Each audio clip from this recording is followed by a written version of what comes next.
2026मध्ये वटपौर्णिमा ही 29 जून वार सोमवार या दिवशी साजरी केली जाणार आहे. महिलांसाठी हा अत्यंत महत्त्वाचा सण मानला जातो.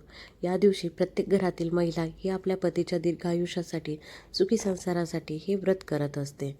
पण या दिवशी काही महत्त्वाच्या गोष्टींचं पालन आपल्याला करायचं असतं. ते म्हणजे वटपौर्णिमेला आपण कोणत्या रंगाची साडी घालावी, कोणत्या रंगाची घालू नये, बांगड्या कोणत्या रंगाच्या घालाव्यात, कोणत्या घालू नये.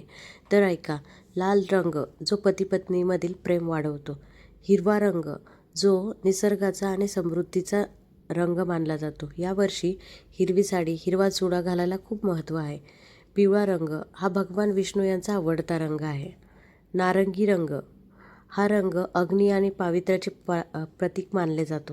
गुलाबी रंग हा नात्यातील गोडवा आणि आदर दर्शवतो. आता काय चुकूनही घालू नये ते म्हणजे काळ्या रंगाची आणि पांढऱ्या रंगाची साडी. काळ्या रंगाच्या बांगड्या चुकूनही घालू नका. हिंदू धर्मात कोणत्याही शुभ कार्यात काळा रंग घालत नाहीत.